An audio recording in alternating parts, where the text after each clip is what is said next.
はいどうも皆さんこんにちは。今回は大和政権と古墳についてお話ししていきます。この頃の日本では古墳と呼ばれる墓が作られるようになりました。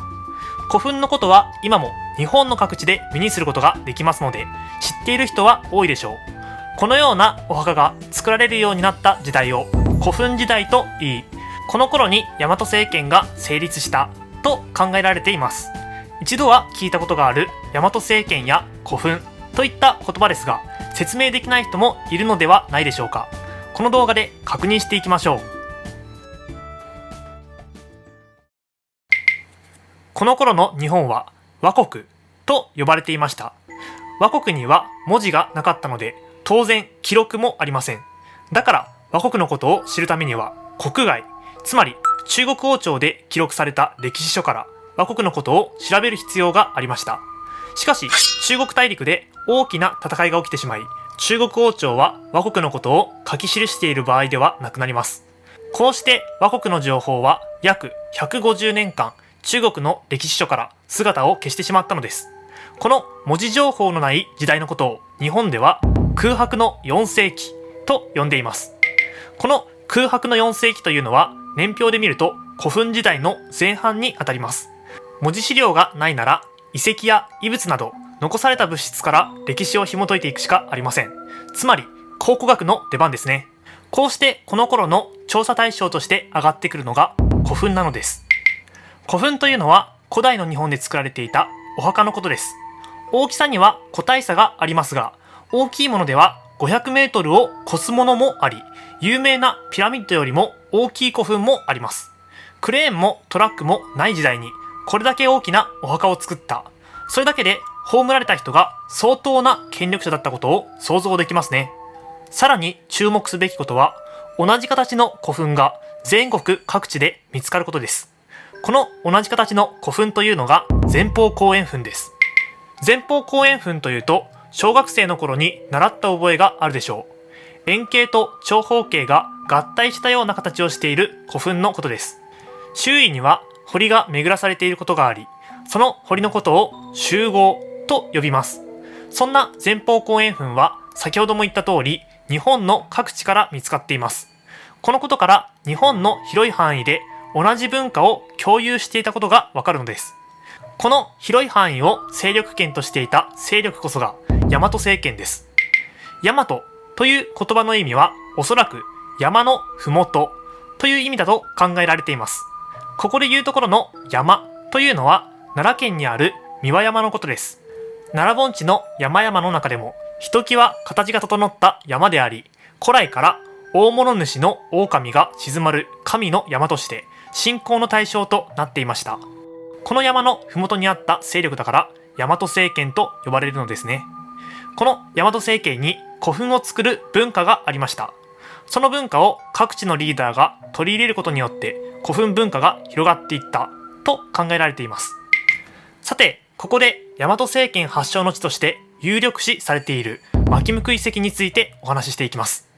纏向遺跡は先ほどお話しした三輪山のふもと、北西の方角にある遺跡です。纏向遺跡という名前を聞いたことがない人でも、箸墓古墳という名前は聞いたことがあるかもしれません。箸墓古墳は纏向遺跡の中に位置している古墳で、出現期最大級の古墳ということで有名です。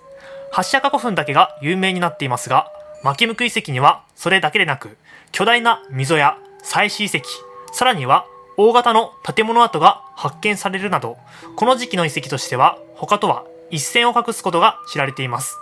古墳時代の纏向は人々が集まり住む大都会だったのです。さて、大和政権についてのイメージが固まってきたと思いますので、次は古墳についてお話ししていきます。古墳は埋葬施設の構造によって大きく2つに分けることができます。縦穴式石室と横穴式石室です。縦穴式石室は後円部の上から縦方向に穴を掘った構造。横穴式石室は古墳の側面から横方向に穴を掘った構造です。映像で見えているのは稲荷山古墳ですが、これは縦穴式石室ですね。後円部に登ってみたら、このように案内板が設置されていて、上方向から埋葬したことがわかります。竪穴式石室の古墳は1回だけしか葬儀が行えない、つまり個人を埋葬するためのものでした。対する横穴式石室ですが、映像で見えているのは石舞台古墳です。このように船道と呼ばれる道の奥に玄室と呼ばれる部屋があり、そこに石棺と呼ばれる棺がありました。現在石棺はここにありませんが、すぐ近くに石棺の復元されたものがあります。このような棺が先ほどの玄室に置かれていたのですね。横穴式石室は複数回葬儀を行うことができて、後から遺体を追加して入れることができた。つまり追葬が可能でした。このように古墳も縦穴式から横穴式へと移り変わったという特徴があり、構造からある程度時代を絞り込むことができます。古墳の上や周辺には土で作られた焼き物が並んでいることがありました。この焼き物のことを埴輪と言います。埴輪には大きく分けて2つの種類があり、円筒埴輪と継承埴輪があります。円筒埴輪というのは読んで字のごとく円形の筒のような形をした埴輪のことで、継承埴輪というのは形をかたどっている埴輪のことです。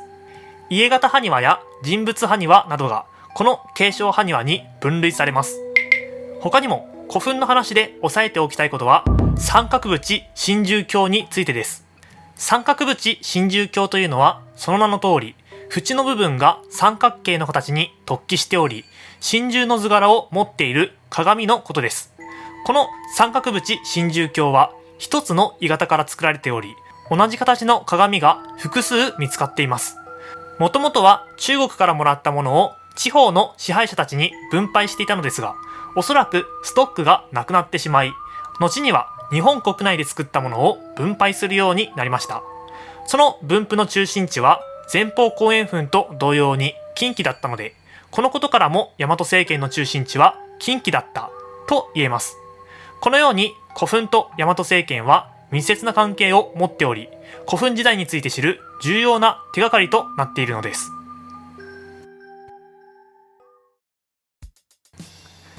さて、いかがだったでしょうか。こうして日本では大和政権が出現しましたが、この頃の海外に目を向けると、中国大陸は戦乱の時代に突入していました。この戦乱は大和政権にも影響を与え、日本の歴史を動かしていきます。ということで、次の動画では公会堂王妃と倭の五王についてお話ししていきます。それではまた次の動画で。